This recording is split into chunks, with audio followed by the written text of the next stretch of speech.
Dulcie.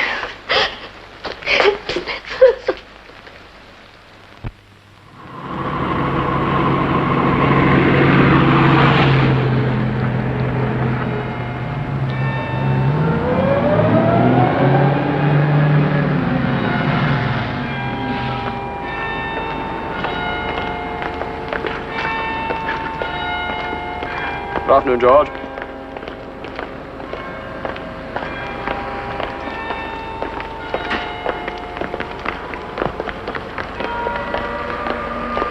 Hello, Blair.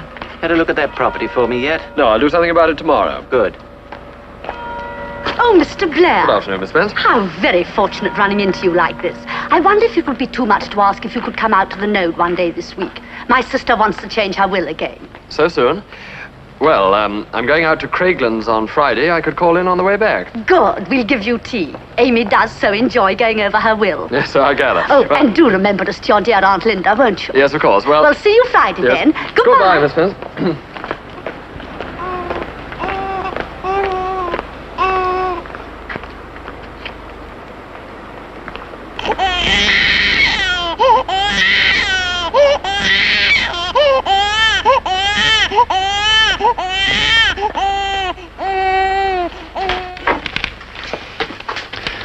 Are my letters ready, Mister? Yes, Mr. Blair. They're on your desk. Good. I'm going off early. I want to get up to the golf club.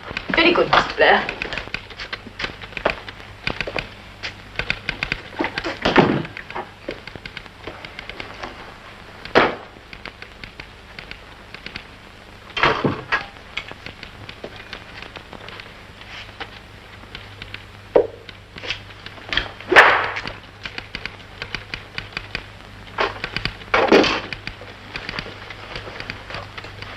What's this? Who's Miss Sharp? One of those two women from London who came to live at the franchise. She's telephoned 3 times. What's it about, do you know? She wouldn't say. She said she wanted to speak to you personally. Oh, and your aunt telephoned to remind you to collect the fish for dinner on your way home. You're slipping, Miss Tuff. It should be biscuits today, surely. It's Wednesday. Cake tomorrow. We've run out of biscuits, Mr. Blair, and so has the shop.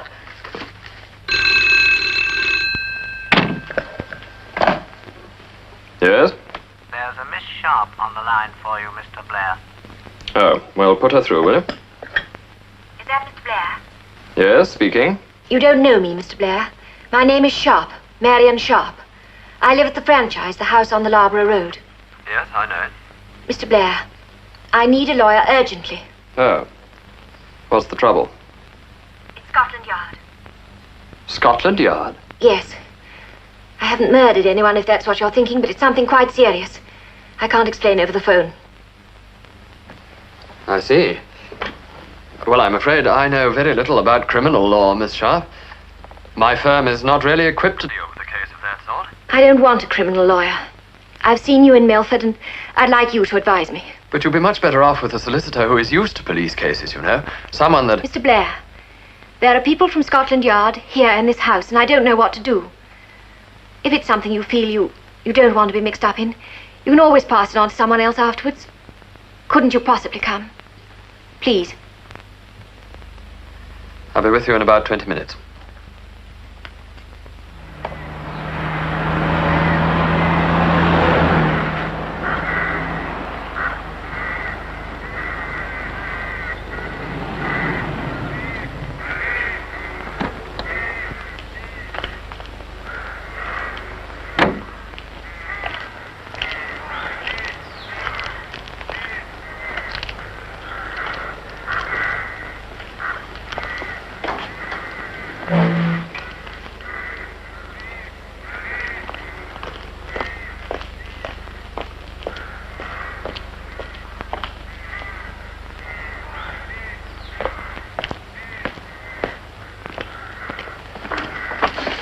I saw you coming.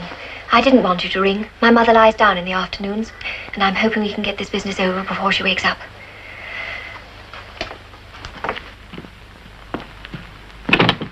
I'm most grateful to you for coming. The law is in here.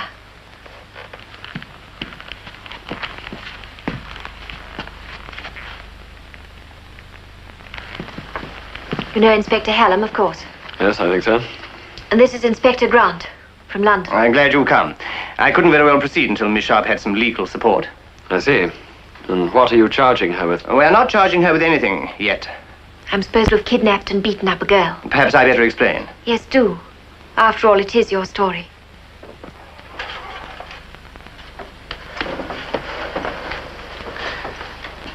Some weeks ago, a girl called Betty Kane went to spend her holidays with an aunt at a little place called Stonehill between here and Loughborough. I know Stonehill.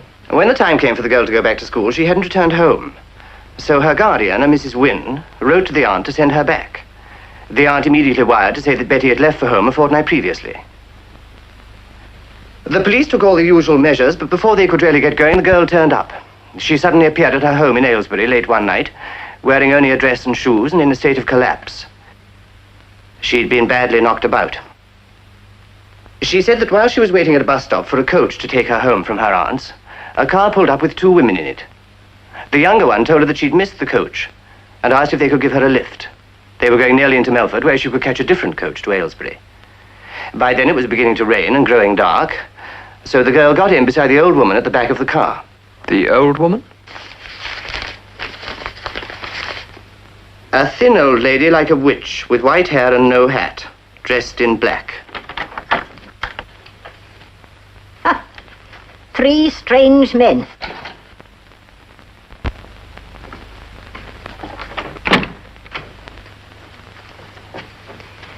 Let me present them, Mother. This is Mr. Blair of Blair and Sons, the firm who have that lovely old house by the Wool Market. Needs retiling. And this is Inspector Hallam of our local police. You shouldn't sit in that chair. You're far too heavy for it. And this is Inspector Grant of Scotland Yard. Mrs. Sharp. I'll tell her. Mother, the inspector wants us to see a young girl who's waiting in a car outside. She was missing from home for 2 weeks or more, and when she turned up again, she said she'd been detained by people who wanted to make a servant of her. And when she refused, they locked her up and beat her and starved her. How very enterprising of them. It's not a joke, Mother. The suggestion is that she was kept a prisoner in our attic. And what did we beat her with? I wouldn't know. The point is, the inspector wants us to meet this girl so that she can say if we're the people or not. Have you any objections, Mrs. Sharp? On the contrary, Inspector. I look forward to the meeting with impatience. It's not every afternoon that I lie down to rest a dull old woman and rise up a potential monster. Then if you'll excuse me, I'll go and get the girl. Just a moment. Might I know your reason for bringing the girl to this house? Certainly. First, there's the reference to Melford, and secondly, I'll read you the extract from her statement. From the attic, I could see a high stone wall with a big iron gate in the middle of it. There was a road on the other side of the wall. I couldn't see the traffic because the wall was too high, and I couldn't see through the gates because they had sheets of iron on the inside. Inside the gates, the drive went straight for a little, and then went round in a funny little circle to the front door. The whole story is absolutely fantastic. No one could hope to get a servant by kidnapping her. No normal person, of course. But believe me, I've come across a dozen things more incredible. There's no end to the extravagance of human conduct. I agree, but the extravagance is just as likely to be in the girl's conduct. After all, she's the one who's been missing. Also, these ladies may be able to provide a perfectly good alibi for the day in question. I'm afraid not, Mr. Blair. Our days here vary so little. I've no idea what I was doing on that day, and I don't suppose my mother has either. Complaining about the weather, most likely. Is there no one else who might remember? No one. We live alone. We've never been able to keep a maid. The franchise is so lonely. This girl, Betty, Kane. Betty Kane. Maybe know some more about her? Why guardian and not parent, for instance? She's an orphan. She was evacuated as a small child and billeted on this Mrs. Wynne, who has a boy of her own, 2 or 3 years older. What happened to the girl's parents? They were both killed in the bombing. Mrs. Wynne had grown very fond of the child and was glad to keep her. She looks on Mrs. Wynne as her mother. I see. What about the girl's character? A very quiet girl, by all accounts. She's never been in any kind of trouble, either in school or out. And Mrs. Wynne, her guardian? A very sensible woman. Altogether, she's behaved admirably. Then all that remains is for us to take it with the same admirable detachment. Miss Sharp, the girl not only describes your house, she has described you and your mother accurately. You must see my position. Yes, I suppose I must. Then if you're ready, Mr. Blair has no further questions. No, not at the moment. Then I'll bring her in. Do you wonder that I wanted help in a hurry, Mr. Blair? No, I don't.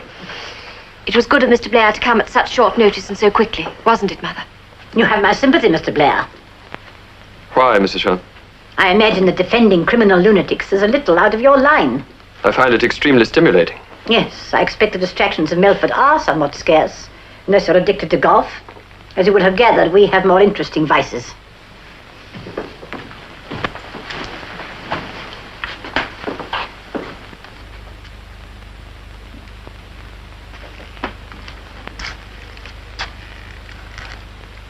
Yes, these are the women.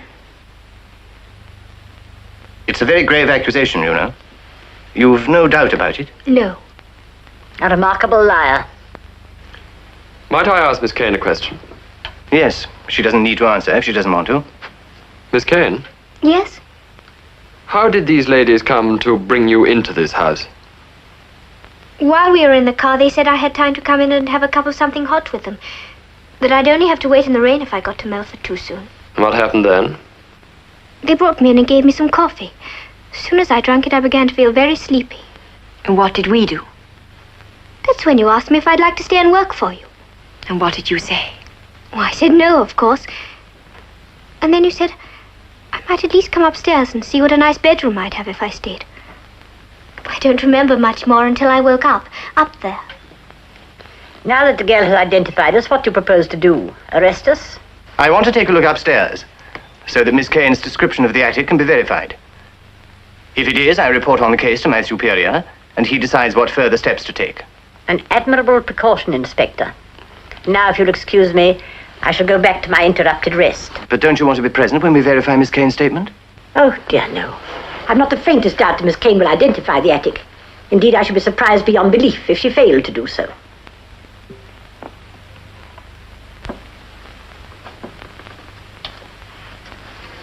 For two people who've been in such close contact, we're distressingly ill-acquainted. I hope to know you much better before this affair is finished, Miss Kane. Goodbye, Mr. Blair. I hope you will continue to find us stimulating. And now, Miss Sharp, if you don't mind, perhaps we could take a look at the attic. Certainly. The statement goes on, when I woke up, it was daylight. The light was coming in through a round window up near the roof. I found that most of my clothes had been taken so that I couldn't run away. They'd left me only a slip. The younger woman came in and tried to persuade me to give the maid's job a trial. I asked her to give me back my clothes and let me go, but she wouldn't. The bed was in that corner.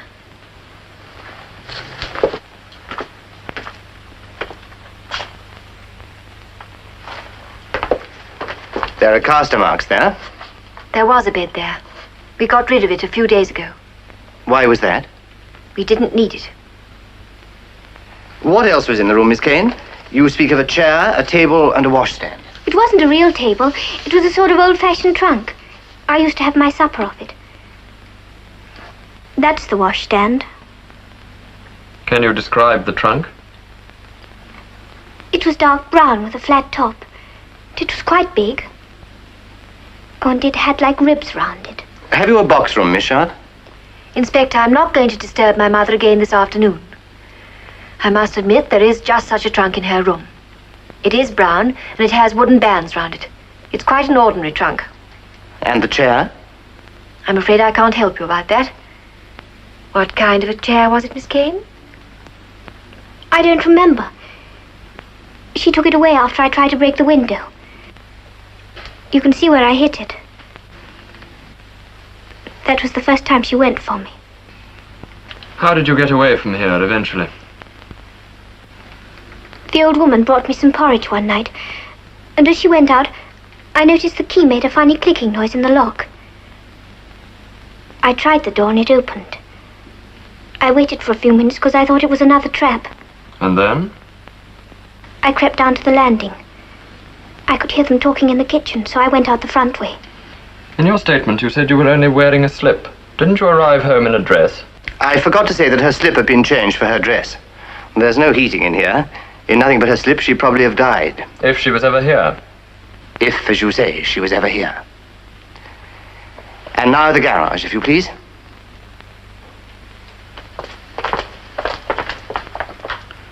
One of the wheels was painted lighter than the others, and it didn't look as if it belonged. The different wheel was in front on my side. I noticed it when they first stopped to pick me up.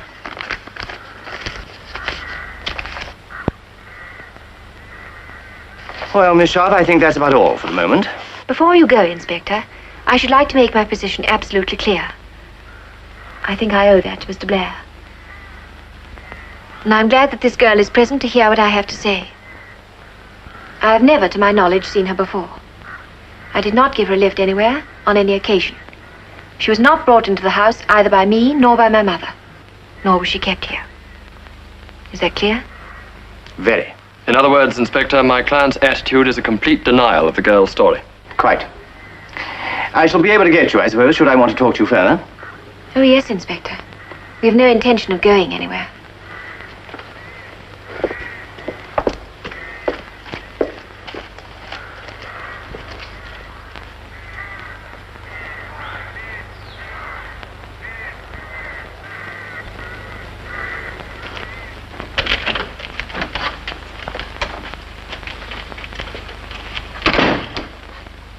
You're awfully late, Robert. Yes, dear. Did you bring the fish? No, dear. I'm sorry, Aunt Lynn, I forgot. Well, I'm glad we didn't wait for it. Christina's in a huff as it is. She wants to go to a meeting. I offered to cook the dinner myself, but of course she wouldn't hear of it. Can't think why. You cook just as well as she does. Oh, no, she doesn't. Does anyone think your aunt makes better than me, Mr. Robert? Hot cross buns. It's only once a year. Well, no one makes butter tarts like you, Christina. What kept you so late, dear? I rang up the golf club. I had to go out to the franchise. Those people. I didn't know you knew them. I didn't. They wanted some legal advice. Well, I hope you get paid, dear. They haven't any money, you know. So I gathered. The father drank himself to death and left them without a penny. Old Mrs. Sharp kept a boarding house in London, and her daughter was maid of all work. Yes, and they were just being turned out into the street when the old man at the franchise died. So providential. He was some sort of friend of the mother's. Aunt Lynn, where do you get all these stories? But it's true, dear, perfectly true. It's gossip. I never pass on gossip, Robert. You know that. Speak no evil, see no evil, hear no evil. Please hurry up, Mr. Robert. I'm sorry, Christina, I started late, you know. You'll be late for the last judgment, and then where will you be? Where indeed?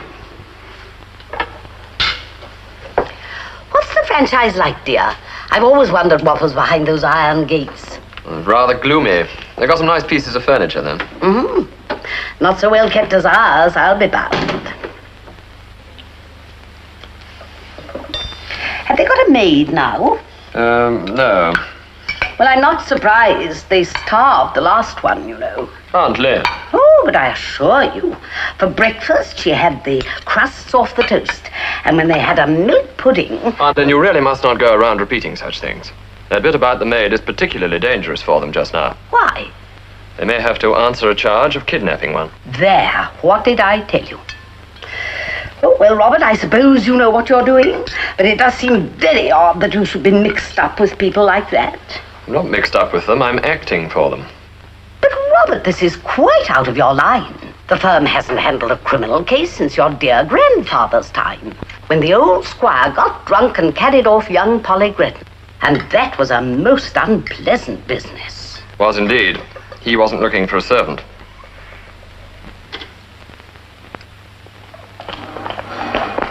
Morning, Mr. Blair. Morning, Bill. Morning, Mr. Blair. Your car won't be ready for another 10 minutes. Oh. I'll drive you round to the office for you if you like. All right, thanks, then. Do you know anything for today? Not a thing. I haven't had a bet for weeks. I'm £2 down on a cow called Bright Promise. Let me know when you do have something, won't you? Sure.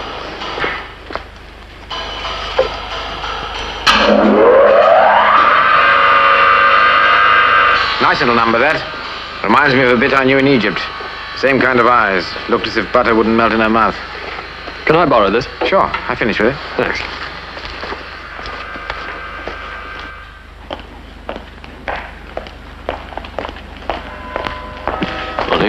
I say, I hear your car was outside the franchise yesterday. Yes? A police car, too, I'm told. Was there? You acting for these women? Yes. In quite a spot, aren't they? One of the blessings of our legal system, Curly, is that people are presumed innocent until they're proved guilty. But this is enough to stir up public opinion against them till they won't dare to show their faces. You know there's a strong belief around here they're witches, don't you? Just as well, witch hunting is no longer popular then, isn't it? Don't you believe it. Give half these people a chance and they'll witch hunt with the best. Really? Well, I'll be seeing you.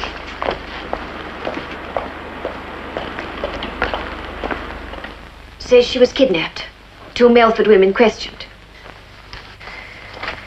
I suppose we should consider ourselves lucky that they didn't publish our photographs, or at least our names. Shouldn't congratulate yourselves about that too much. From what I hear, people have already put 2 and 2 together. And are now saying that the police are failing to do their duty and not arresting us, of course. If the girl was never here, how could she have known about this house? She did know quite a bit. I just can't explain it. Even the gates are never left open, and she certainly couldn't see over the wall. The whole thing's extraordinary.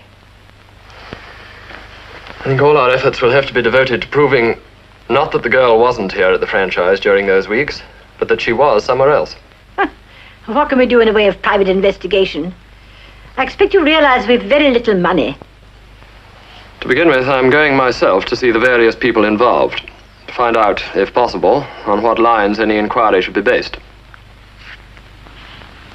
You're extraordinarily kind, Mr. Blair. I hope you won't regret it.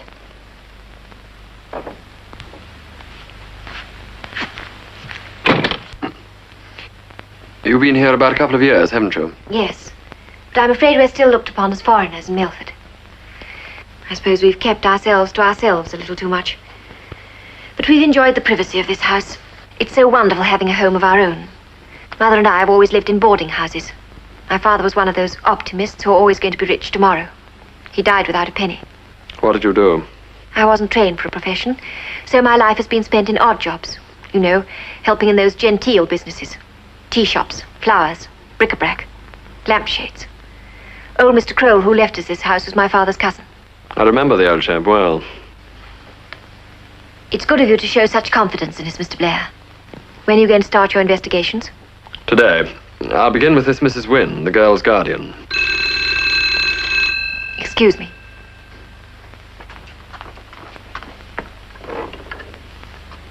Hello? Is that the franchise? Yes? You and your old promoter better get on your broomsticks and clear out quick. If you don't, we'll give you a taste of your own medicine. We'll whip you out of town, you vile wicked...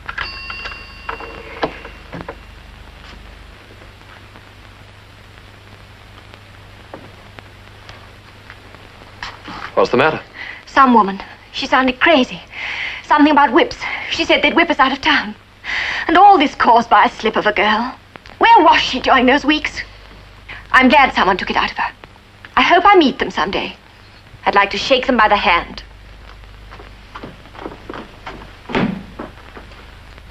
Mr. Blair, if they did take this to court and did get a verdict, what would that mean for us? I'm not sure whether it would be 2 years imprisonment or 7. I told you I was a broken reed where criminal procedure was concerned. I'd have to look it up. Yes, do. There's quite a difference.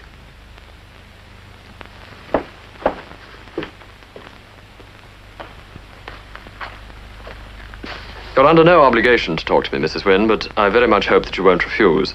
I won't keep you a moment. We have nothing to hide. Is Betty in? No, she's gone to the pictures with Leslie, my son. I was rather surprised at that newspaper getting hold of this story. I should have thought that you would have been very much against that kind of publicity. I am. I was very annoyed about it. I'm afraid it was Leslie's doing. He was so furious at the police not making an arrest. It was a foolish thing for him to have done, of course, but the trouble is he's always been so devoted to Betty. Is this Leslie with her here? Yes. One time they were quite inseparable. Aren't they now, then? Well, Leslie did get rather interested in a girl down the road a short while ago. You know what boys of 19 are. How did Betty like that? Well, I expect she missed not coming first with him for a time. She wasn't jealous? I don't think so.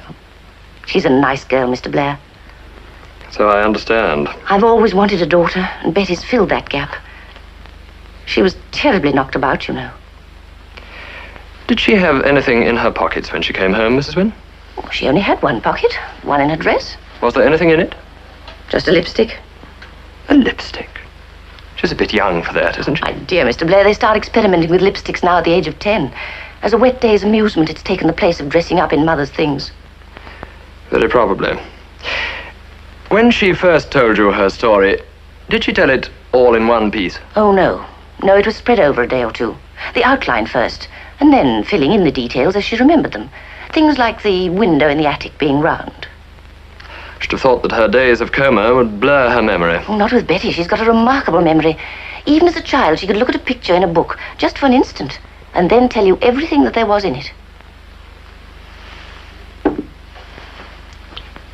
What you might call a photographic memory. Yes, I suppose you would call it that. Well, thank you, Mrs. Wynne. I'm very grateful to you for seeing me. Mommy, Les is going to take me... Good afternoon. Good afternoon. This is Leslie.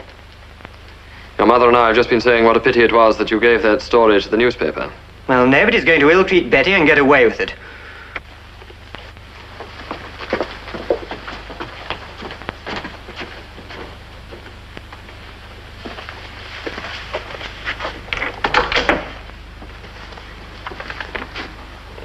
Mrs. Wynne, if it should ever occur to you that something in Betty's story doesn't quite ring true, I hope you won't decide to let sleeping dogs lie. Don't pin your faith on that, Mr. Blair.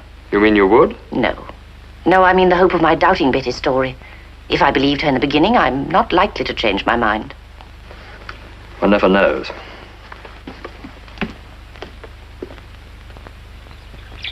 I suppose those two women have to have a lawyer like anyone else, but you can hardly expect me to have any sympathy for them. After all, I am Betty's aunt, Mr. Blaine. The name is Blair, Mrs. Jarrett. Oh, yes, of course. How did Betty pass her time when she was staying with you, Mrs. Jarrett? Oh, she went into Loughborough most days. Alone?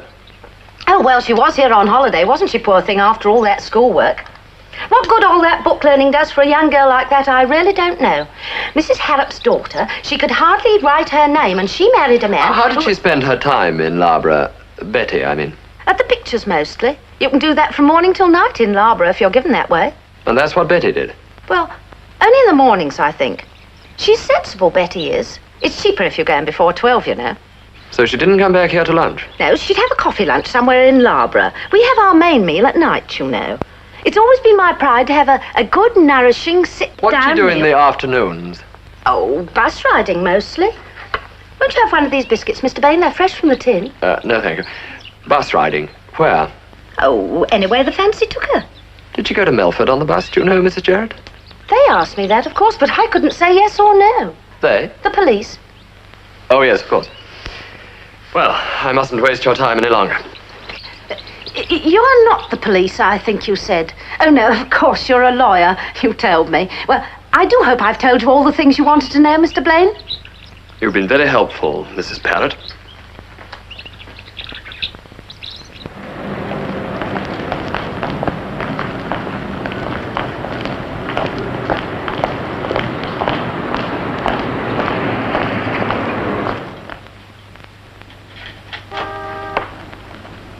Rob, my dear fellow.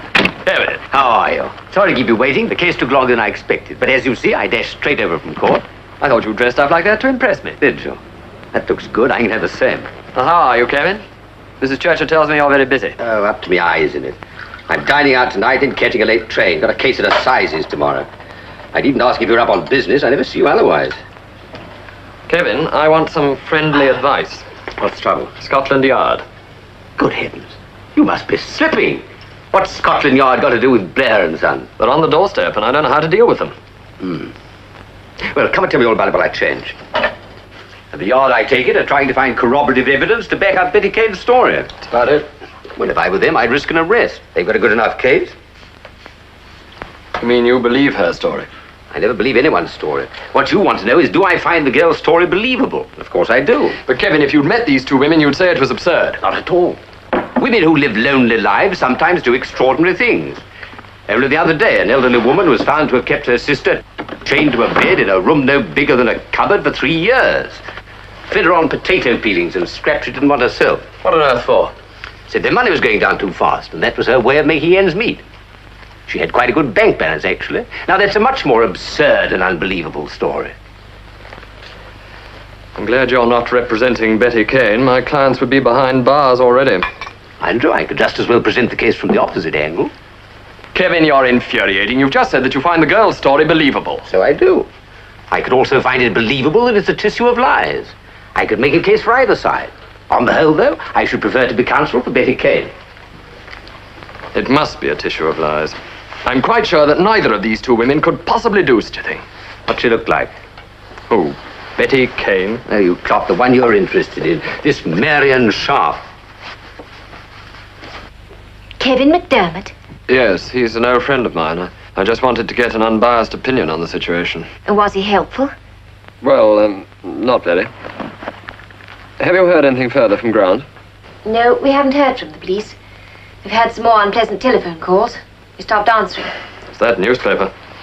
Yes. A tidbit like this affair must be a gift to them. Oh, it'll slack off. It's just a tide. Meanwhile, we have to deal with what's left on the beach. A particularly horrid beach. Anonymous letters. Yes. I must say they show a very vivid imagination. And when they run out of words, they draw.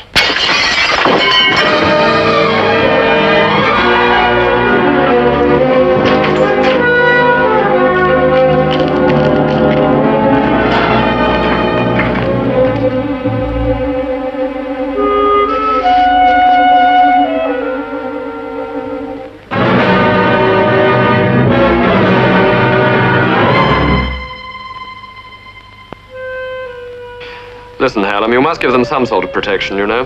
Well, I might manage to send a man out there a couple of times a day to share the uniform, so to speak. Well, that'd be something. Well, all right. I'll do that. Thank you, Hallam.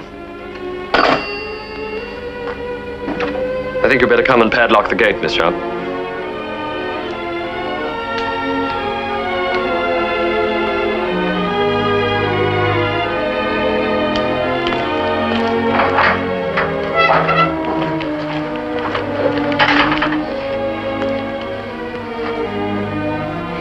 I can't imagine what it will be like without you to help us.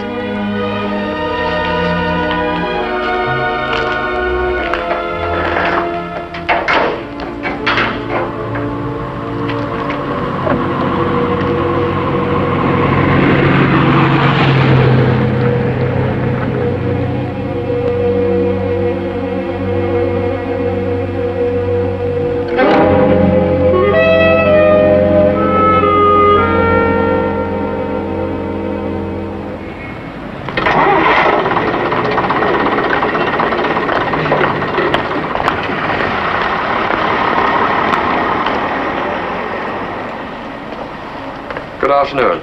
Can I speak to someone who would know about the Loughborough to Melford bus service? Timetable on the wall outside. No, but I don't want to know about times. I want to know if you ever run a double-decker bus on that route. No.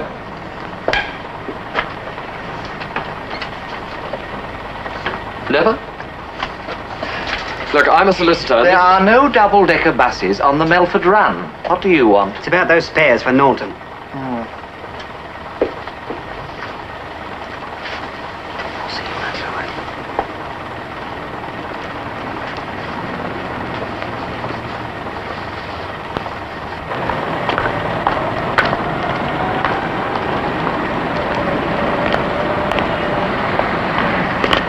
I couldn't contradict him straight out, not in the mood he's in now.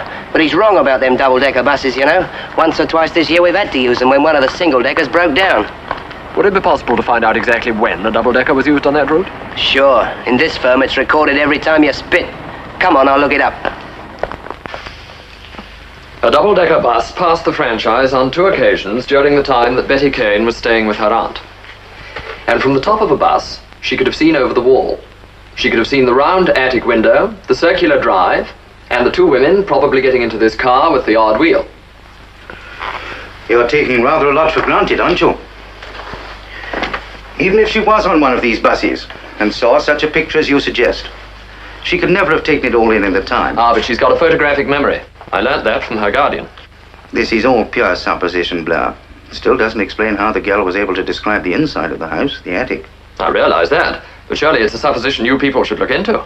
We're not interested in suppositions when we've got facts to go on. You believe her story, don't you, Helen? Yes. She's a genuine, nice kid, I should say. Might have been one of my own. We've checked her story, and it checks. And one single piece of evidence to back it up, and we shall make an arrest.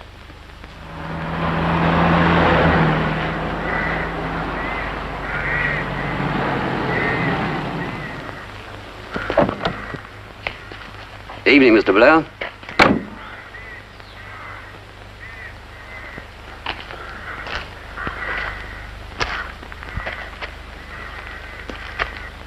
What is it, whitewash? No, sir. Good quality paint. Takes some getting off.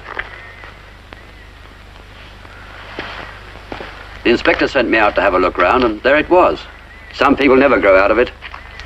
Out of what? Writing things on walls. Do the sheriffs know about this? I told them when I went in to phone the sergeant. Are you going to hang on here? Well, the sergeant said to stay till dark. There really should be someone here all night, you know. We haven't a man to spare for that, sir. What do you think of our wall decoration? I have to get someone to clean it off. I've tried. I've been on the phone for at least half an hour. Everyone's very busy all of a sudden. Who have you tried? Tried them all. No one can do anything tonight.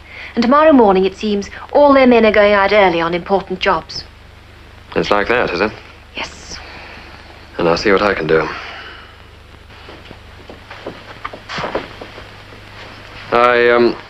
I found out something interesting in Loughborough today. At least I think it's interesting.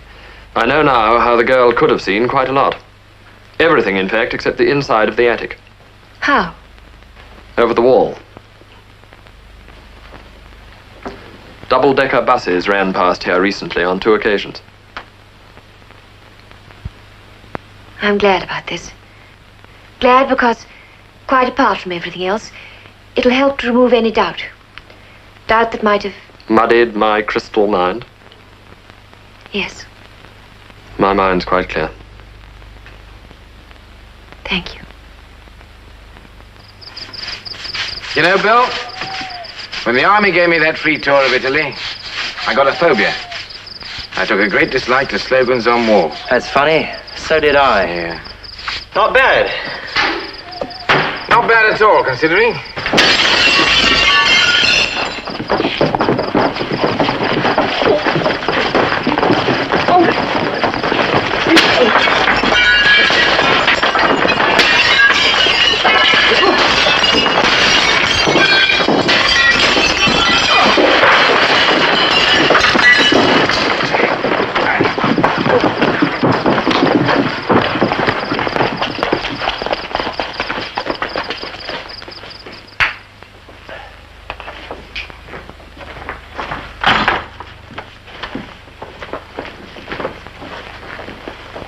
I told you not to worry, Mr. Blair, Inspector.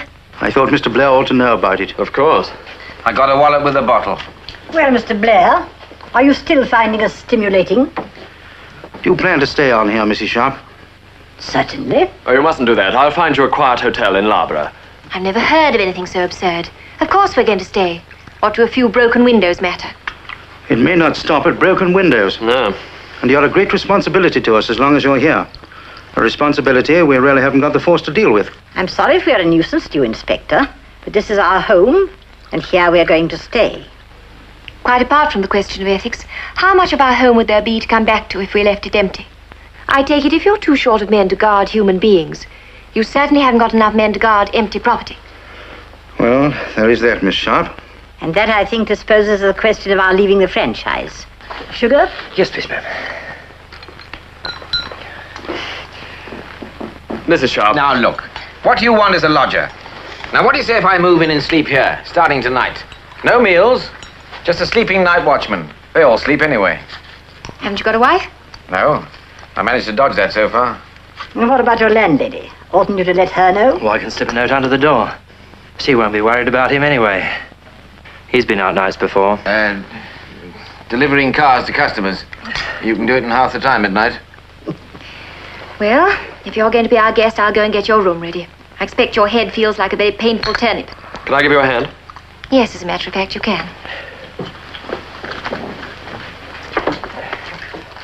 I shall never forget what you two have done for us. When I think of tonight, it won't be those Louts, I remember. But you too.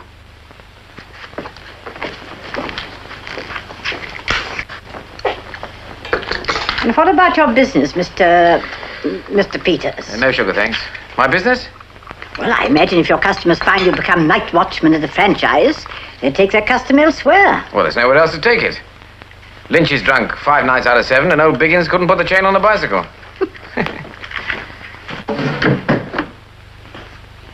I wonder. You wonder what? Suppose you went to Grant at Scotland Yard and told him what you'd found out about the buses. It doesn't prove anything. Hallam was very clear on that point. Yes, but surely they should investigate it. After all, the police are supposed to be a Department of Justice. Department of Law. Justice begins in court. You've had a bad day here, haven't you? Yes. Even worse than the wall with the anonymous letters again. We've decided in future to burn everything before we open it. It's the best thing to do. It was nice of you to get Stan and Bill to clean the wall for us. I do thank you for that. Yes, they're good chaps. I'll see what I can do about the windows in the morning. I'm afraid this horrible affair is taking up a great deal of your time. It's become a personal matter with me. Personal? The one ambition of my life is to discredit Miss Betty Kane. Oh. Oh, I see.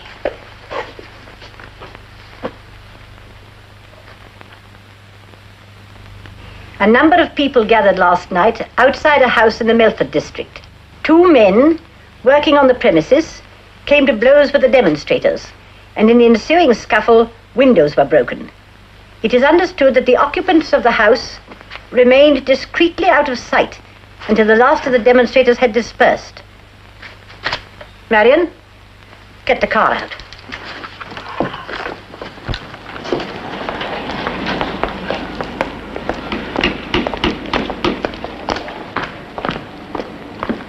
Charlie, when old Bowyer comes in, ask him to come over to my office, will you? I want him to do a job for me. Put some windows in. Right, Mr. Blair, I'll tell him.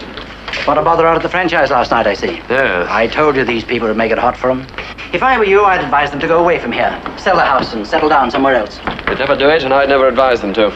You can't go through life with a tin can tied to your tail pretending it isn't there. It's a matter of principle. You can pay too high a price for your print.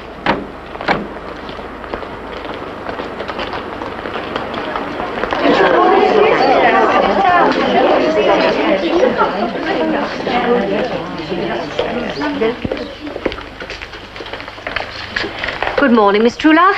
I'm afraid all the tables are reserved. Indeed. Very well, then. We'll wait. The tables are booked all morning. We will wait.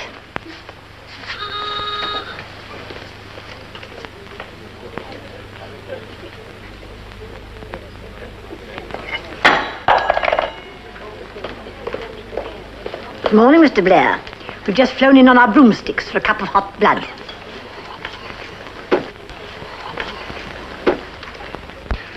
May I have a table for 3, please, Miss Truelove? I'm sorry, Mr. Blair. All the tables are booked. I'm sure you'll understand. I must study the feelings of my customers. Fiddle-de-dee. We intend to have a cup of coffee. Don't look so worried. It's only a gesture. You're merely providing these people with a free spectacle. Well, then they must get used to it. If they see a giraffe once a year, it remains a spectacle. If they see it every day, it becomes part of the scenery. Well, we propose to become part of the Milford scenery. All right, become part of the scenery, but come out of this place now and have your coffee with me at the Rose and Crown. Mr. Blair, that would be delightful, but it wouldn't relieve my spiritual indigestion. As a personal obligation to me as your lawyer. That is blackmail. It's unanswerable anyhow. Seems we're going to have coffee at the Rose and Crown. Good.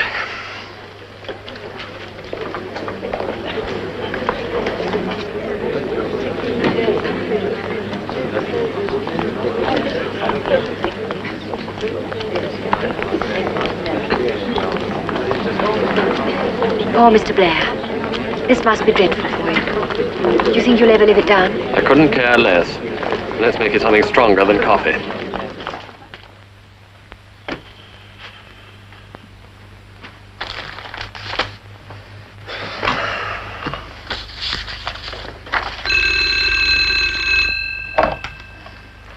Yes?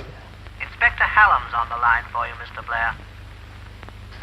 Oh, put him through, will you? Is that you, Blair? Yes, speaking. I'm afraid I've got bad news for you. Grant's here.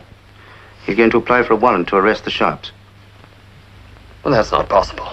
You'd better come over and have a word with him. Right.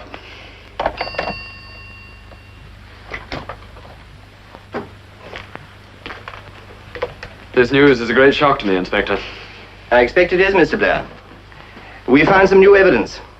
What we think is conclusive evidence. Might I know what it is? Certainly. A girl has come forward prepared to swear she heard screams coming from the franchise attic. During the time, Betty Kane claims to have been detained there. Who is this girl? Her name's Rose Glynn. She works at the farm near the franchise, and apparently used to go there now and again to help clean the place. But why a warrant to arrest? My clients aren't going to run away. The girl was missing for over 2 weeks, and she was very badly knocked about, deliberately. It's not a case to be taken lightly. When do you want them to appear in court? On Monday. Then I suggest you serve them with a summons to appear on Monday. My superiors have suggested an arrest. Your superiors have no knowledge of local conditions. If the franchise is left without occupants, it'll be a wreck in no time. There's a lot in what Mr. Blair says.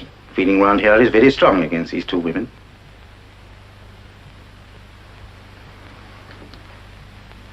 Very well, then. We'll make it a summons. I'll get back to town. If we avoid a remand on Monday, Mr. Blair, the case can go straight to the assizes. Can you be ready with your defense by Monday, do you think? With all the defense my clients have, we could be ready by tea time. You know, I think your clients are luckier than they deserve in their solicitor. I can only hope they're less lucky in their counsel. Otherwise, I may find myself being talked into voting them a testimonial.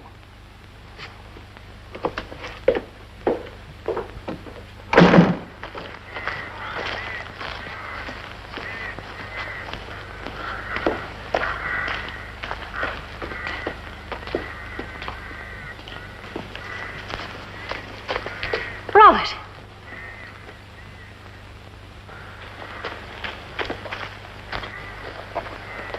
Good evening, Inspector. Good evening, Miss Sharp. I'd like to speak to you and your mother for a moment. I'm afraid my mother's resting. Well, perhaps you'd ask her to come down. It's important.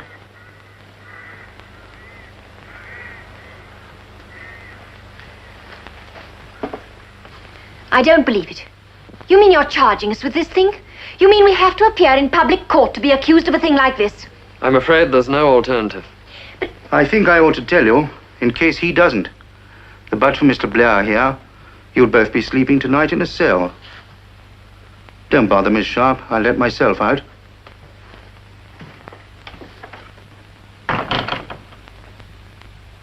Is that true? Yes. And what is this evidence? You used to have a girl who came in occasionally to help you clean the house, didn't you? Yes. Rose Glynn. We had to get rid of her. Get rid of her? Why? Stealing. She stole a watch of Marion's. We'd overlooked her taking an odd shilling or two from her purse. We needed the help. But when it came to the watch, that was too much. We asked her about it, but of course she hadn't seen it. So we told her we wouldn't be needing her anymore. I see. And how did she take that? She went very pink and flounced a bit. She went as red as a beetroot and bridled like a turkey cock. Why do you ask? Because she will say on oath that she heard screams coming from your attic. Will she indeed?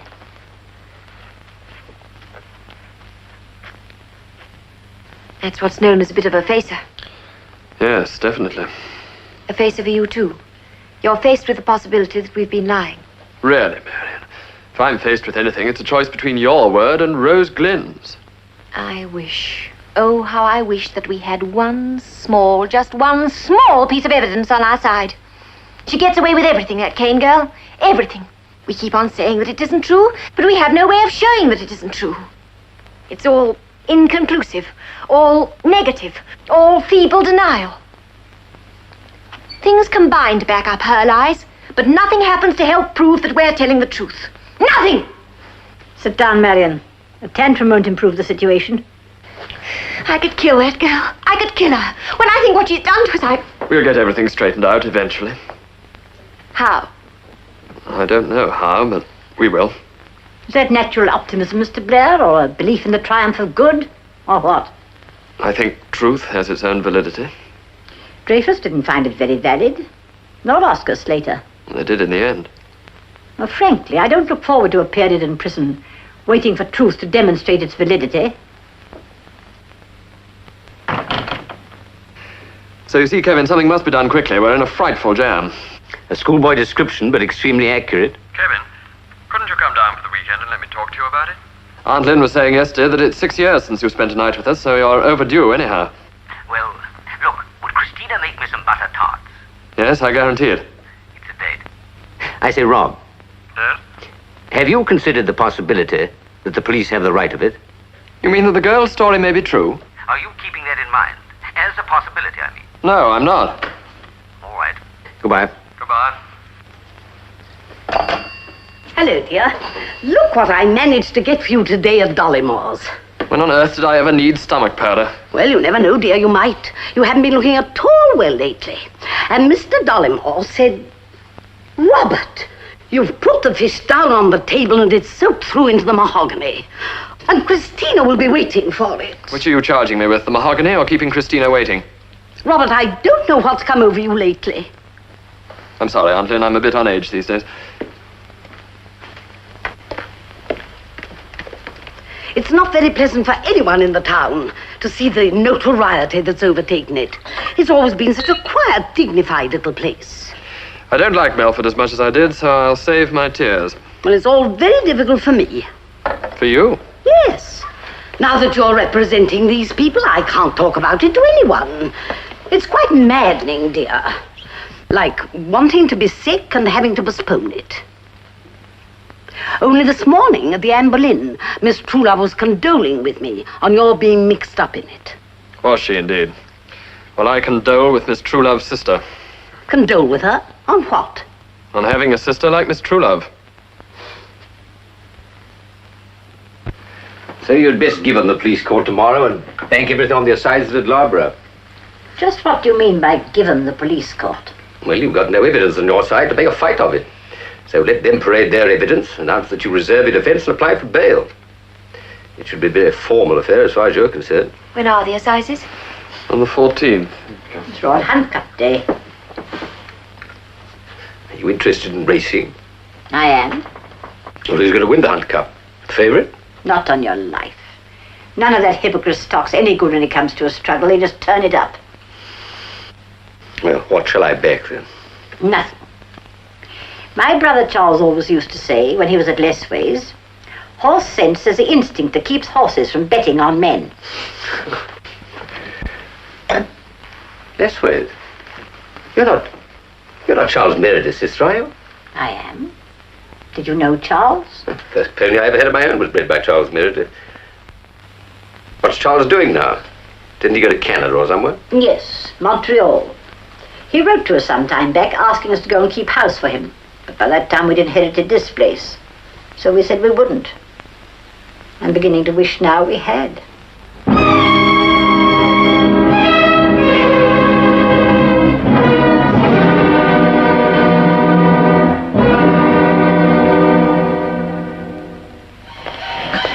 Morning, Mr. Blair. Morning, Stan. Want your car? Yes, I'm going to Loughborough. Morning, Bill. How are things, Mr. Blair?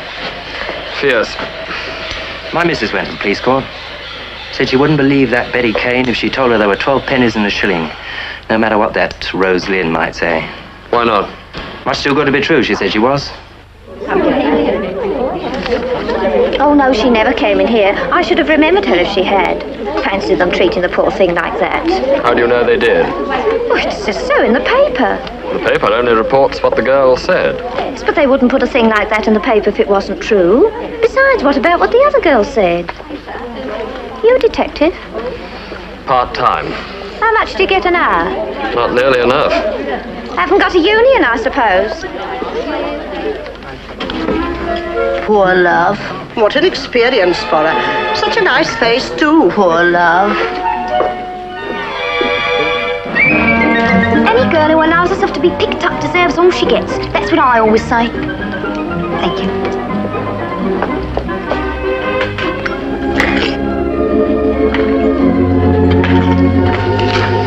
By the way, have you ever...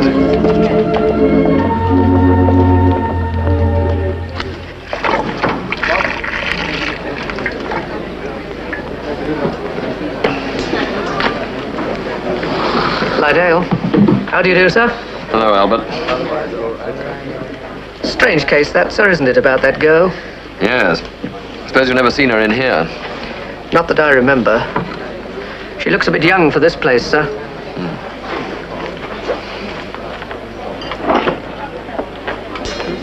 Half a bitter. Half a bitter.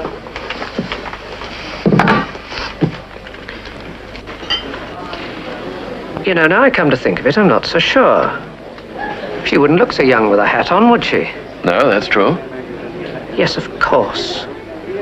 That's the girl in the green hat. You mean she did come in here for coffee? No, for tea. For tea? Yes, of course that's the girl. Fancy me not recognizing her. Albert, are you absolutely sure of this? Yes. I remember I noticed her because she always came in alone. First I thought she was waiting for relations. That's the sort of girl she looked. Nice, neat clothes and no airs. You could have knocked me down with a feather when she picked up that man. You mean when the man picked her up, surely? Don't you believe it? He hadn't even thought of her when he sat down. She didn't look that sort. You'd have thought butter wouldn't melt in her mouth. Goodness. And to think I never recognized her without the hat. What was the man like? Did you know him? He wasn't one of my regulars. Young, darkish, with a moustache. Commercial gent, I should say. Did she ever come back? I don't ever remember seeing either of them again, sir. Would you know the man if you saw him? Not to swear to, sir. We get a good many of that sort in here. You, planning any swearing to, sir? We'll talk about that, Albert, when we find him. So to start with, Mr. Ramsden, I want you to try and find this man she picked up. He might be able to give me just the information I need. Albert, the lounge waiter, knows what he looks like. Very good. I'll get over to Loughborough now. Oh, I'll have a better photograph of the girl tomorrow, but perhaps you could lend me your newspaper one for today. Certainly. Thank you. How are you going to get another photograph of her? Oh, ways. Good day, Mr. Blair. Good day.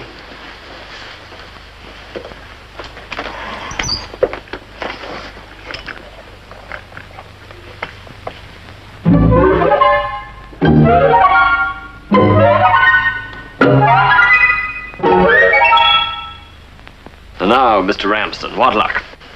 I've got to tell you, Mr. Blair, you're throwing good money away. It isn't a business proposition for you. Is it as hopeless as that? We can never hope to trace the man except through the girl, and we'll never find out about the girl because her photograph is quite useless. How do you mean? I mean that when she left her aunt's, when she disappeared, she must have altered her appearance so that she couldn't be recognized.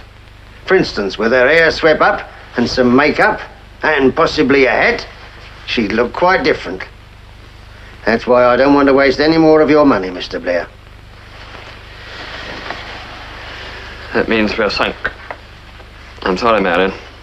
It certainly wasn't worth your making another appearance in Milford just to hear this. It isn't your fault. I was determined to come. I'll drive you back. Thank you. It's infuriating to think of that girl getting away with it. But at least we've got something to shake confidence in her. This business of her picking up the man in Loughborough. But I can't prove it, Marion. Even if I could, it doesn't touch her story about you having kidnapped her. That's what we've got to disprove. There's still time. About all there's time for, I'm afraid, is a miracle. You're just tired, Robert. It's become a personal matter, Marion.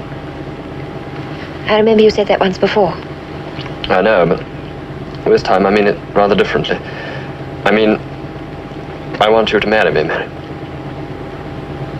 Do you, Robert? You will, won't you? No, I won't. Why not? Oh, just because, as children say. Because of what? For one thing, there's my mother.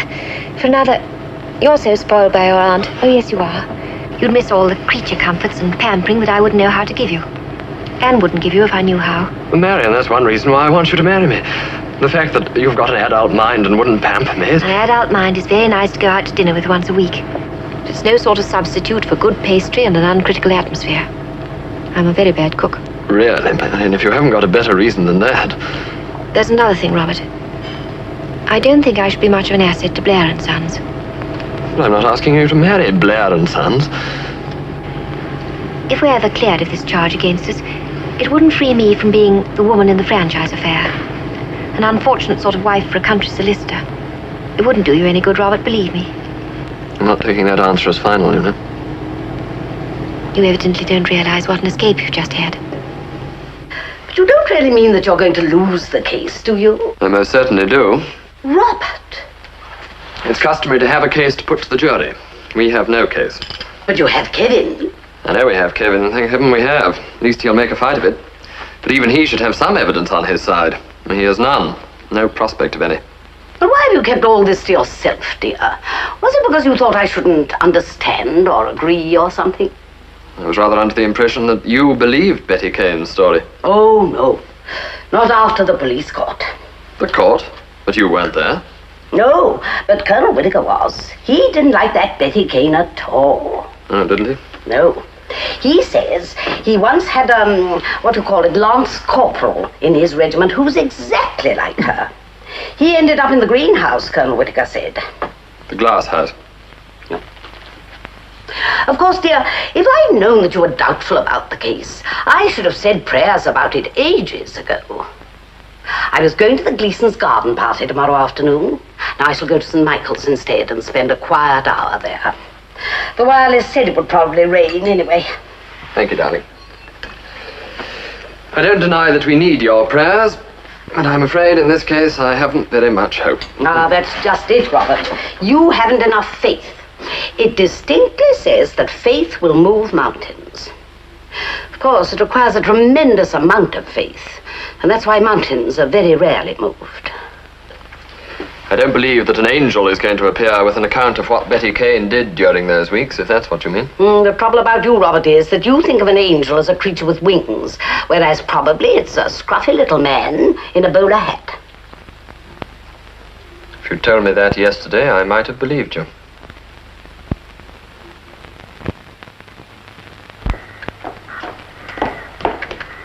How soon do you want this, Rick? About an hour. A year wouldn't do.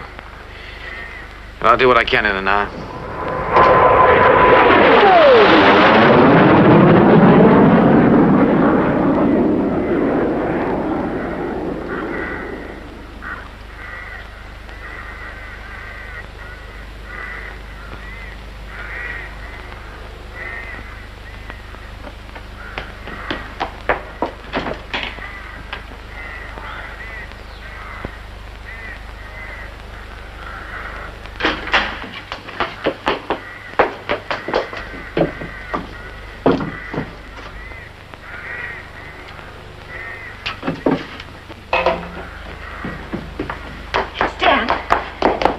Stan, leave us, will you, and drive me in your van to Milford? I must see Mr. Blair. Sure. Hey, what's up? I haven't seen anyone look like that since my sister Beulah married her GI. Come on.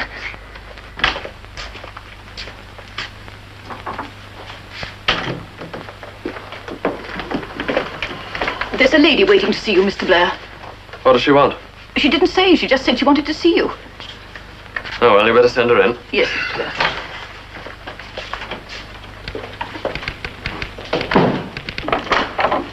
Mr. Blair will see you now. Thank you.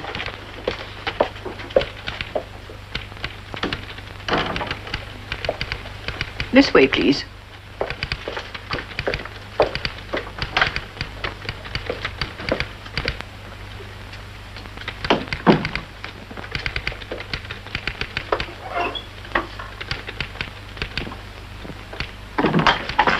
Miss Tuff, get Mr. McDermott on the phone immediately. It's important. Yes, Mr. Blair.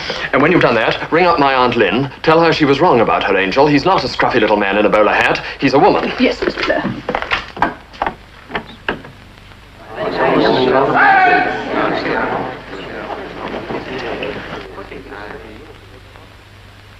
Call Betty Kane. Betty Kane! Betty Kane!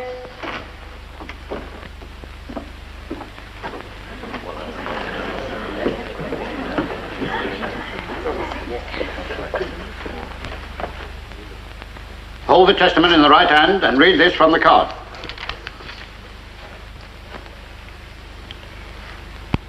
I swear by Almighty God that the evidence I give shall be the truth, the whole truth, and nothing but the truth.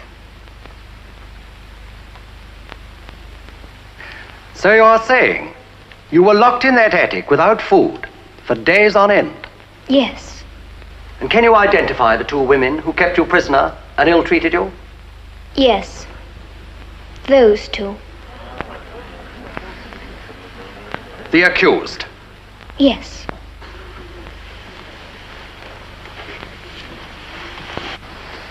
Now then, Miss Kane, you just told the court that it was dark when you arrived at the franchise. Was it really so dark? Yes, quite dark. Too dark to see the outside of the house? Yes, much too dark. I see. Then the night you escaped, perhaps that was not quite so dark. Oh, yes, it was even darker. So you never saw the front of the house by daylight? No, never. Never. Well, that's definite enough. Let's see what you say in your statement to the police. You say, the drive ran straight for a little and then went round in a funny little circle to the front door. How did you know it did that? I could see it. From where? From the window in the attic. But from the window in the attic, it's possible to see only the straight part of the drive. The edge of the roof cuts off the rest. How did you know about the funny little circle? I saw it. I saw it from the window. Really? So what you want us to understand is that you see on a different principle from ordinary human beings. On the principle of the Irishman's gun that shoots round corners. Or is it all done by mirrors? It's the way I described. Certainly it's the way you described. But what you described is the view of someone looking over the wall. Say from the top of a double-decker bus. Not by someone looking at it from the window in the attic. Are you proposing to call a witness as to the view from this window? Two, my lord. One with normal vision should be sufficient. Thank you, Miss Kane. Miss Kane, you arrived at the franchise by car. Yes. Now, if it was dark, as you say, may we take it there were lights on the car, illuminating the drive? Yes. Headlights. And could you see the carriageway and courtyard? Yes. Yes, of course I must have seen the circle then.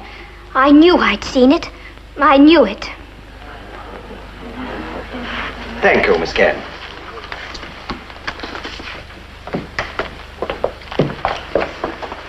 Call Rose Glynn. Rose Glynn. Rose Glynn.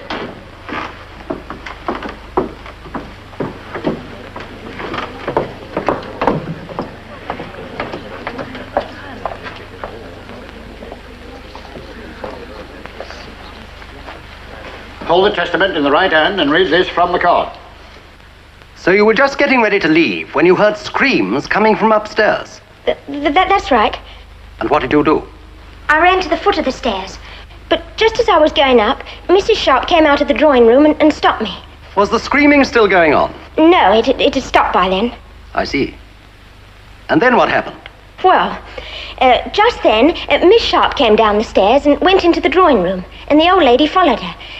Then I heard the old lady say something about ought to be more careful. And what did you do then? I ran home. I was frightened. Did you go back to the franchise again?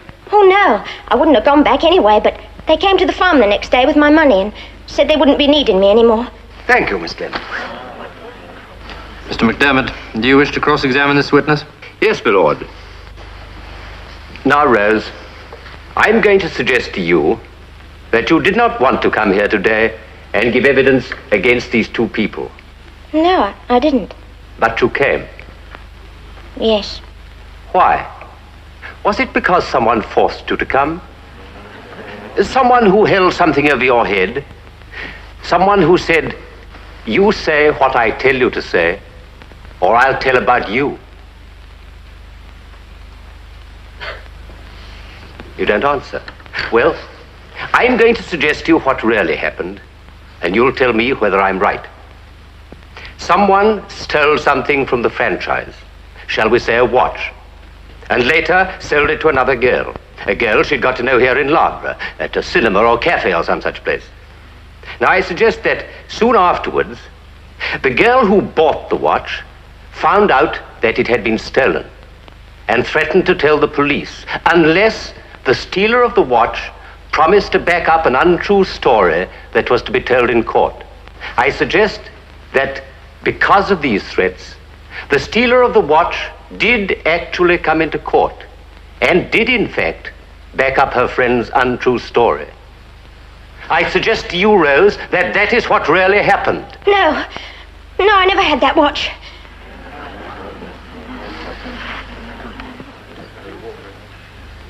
Would I be wrong in suggesting that you're a friend of Betty Kane's? No. I don't know her. So she couldn't have learned about the inside of the franchise.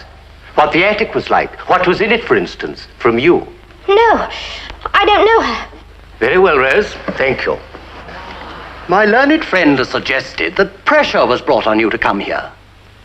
Is there any truth in that suggestion? No.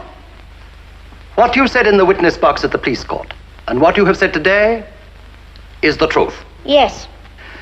Thank you, Miss Glynn. That'll be all. That is the case for the prosecution, my lord. My first witness, my lord, and members of the jury, is Mr. Bernard Chadwick. Call Bernard Chadwick. Bernard Chadwick. Bernard Chadwick.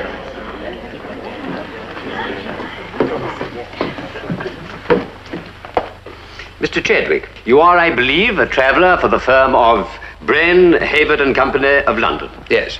And you live with your wife in Ealing. That's right.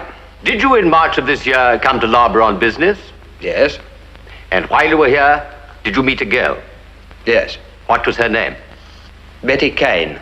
Do you see her in court? Yes. Over there. And how did you come to meet her? She picked me up. Will you please confine yourself to standard English in your replies, Mr. Chadwick? Sorry, my lord. And how did this acquaintance between you and Betty Kane develop? After that, she used to come out with me on my business trips. Alone? Yes, she did have a girlfriend she used to go to the cinema with, but she always got rid of her before she met me. Did Betty Kane ever mention to you the name of this girlfriend? Yes, some kid called Rose, something or other. Did these meetings between you and Betty Kane continue the whole time you were in Loughborough? Yes. And what happened when the time came for you to leave? I was prepared to pack it up, but she wasn't. She said she wasn't expected home in Aylesbury for some time, but she could easily tell her aunt that's where she was going.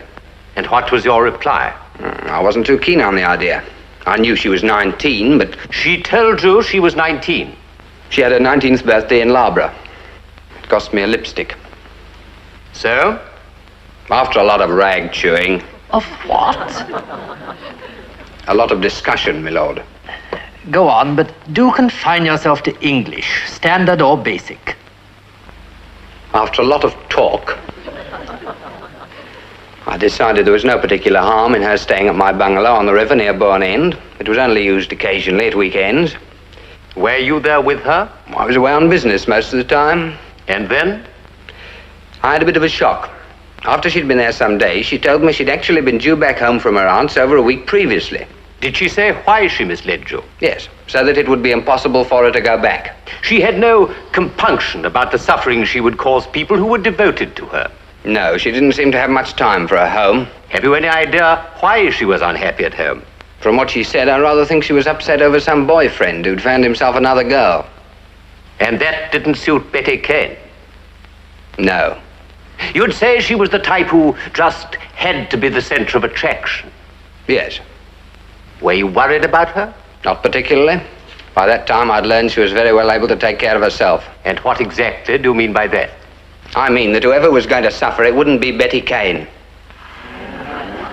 And how did the situation at Bourne End disintegrate? I went down one night and found she'd gone. Thank you, Mr. Chadwick. Mr. Chadwick, this is a very belated story, isn't it? This case has been a matter for press report and public comment for weeks. Why didn't you go to the police and tell them your story? Because I've been abroad for my firm. I knew nothing about the case until a few days ago. I see. You've heard something of the state in which this girl arrived home. Were you responsible for that? No. Thank you, Mr. Chadwick. Call Mary Frances Chadwick. Mary Frances Chadwick.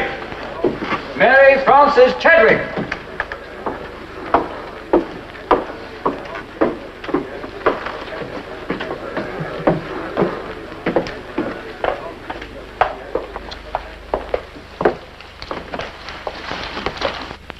When did you first suspect that your husband had developed an interest elsewhere? A girlfriend of mine told me he had a guest at our bungalow on the river. And what did you do? I went down there. Would you please tell the jury, in your own words, exactly what happened? Well, the door was unlocked, so I walked straight into the hall. A woman's voice from the sitting room called out, "Is that you, Bernard?" So I went in and found her as large as life on the sofa in the kind of negligee you used to see in films about 10 years ago. She looked like nothing on earth. Please confine yourself to essentials, Mrs. Chadwick. I'm sorry, my lord. Well, I pulled her off the sofa and gave her a smack in the face. From then on, it was just a fight. And who got the better of the exchange? I did. I was in a flaming temper. I tore that silly... And anyway, you got the better of her? Yes. She tripped over one of her shoes and went sprawling. I waited for her to get up, but she didn't. I thought she'd passed out. So I went into the bathroom and washed my face, tidied my hair, and did myself up a bit. Leaving the girl unconscious on the floor? So I thought. But when I came back, I found the faint had been an act. The little girl had gone. And what did you do? I slung all her things into a cupboard and cleared off. A couple of days later, a day before my husband went abroad, I told him what I'd done. And what was his reaction? He said it was a pity her mother hadn't done the same thing years ago. Tell me, Mrs. Chadwick, why did you take so long to come forward with this story? Because when my husband went abroad, I went with him. I thought it advisable. Quite.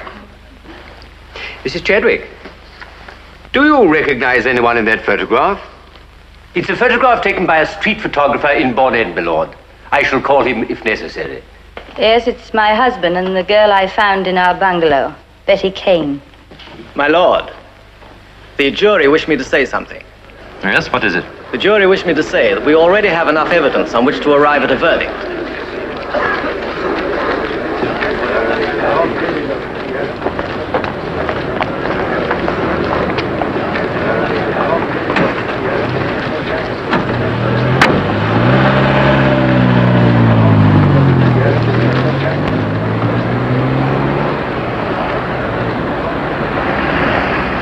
Looks as if our two young perjurers are for it. A very pleasing thought. Now, Marion, perhaps...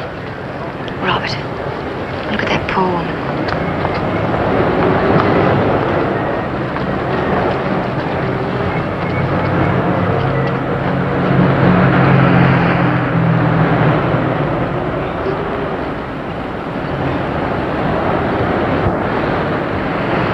Yes, it'll be quite an adventure at my age. Does Robert know you're going away? No, I haven't had a chance to tell him yet. Well, come on, let's celebrate the victory, eh?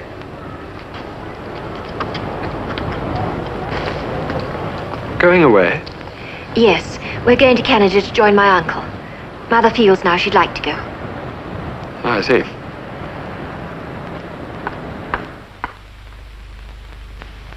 My very dear Robert, this is a hasty farewell note, just to let you know that we're both thinking of you. We leave on the morning plane for Montreal the day after tomorrow. Now that the moment is almost here, we have discovered that what we both remember are the good and lovely things, and that the rest fades to comparative insignificance. This may be only nostalgia in advance. I don't know. I only know that it will always be happiness to remember you. And Stanley.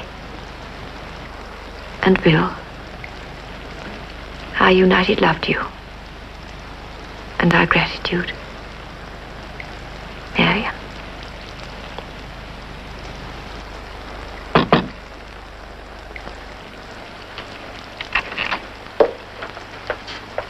Excuse me, sir. Miss Spence called while you were out. Her sister wants to change her will again. She said, could they expect you about tea time tomorrow? All right, Timmy, thank you. You need a good holiday, Mr. Blair. I could easily look after things here for a couple of months, you know. Thank you, Timmy. I'm sure you could.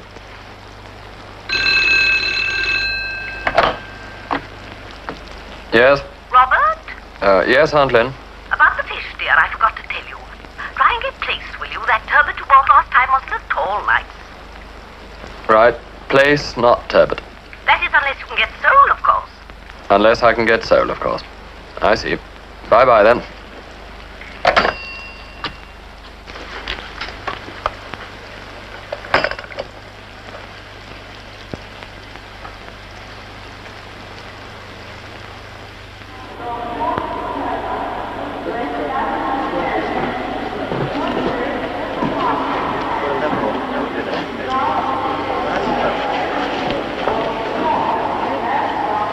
I wonder what Robert's doing now.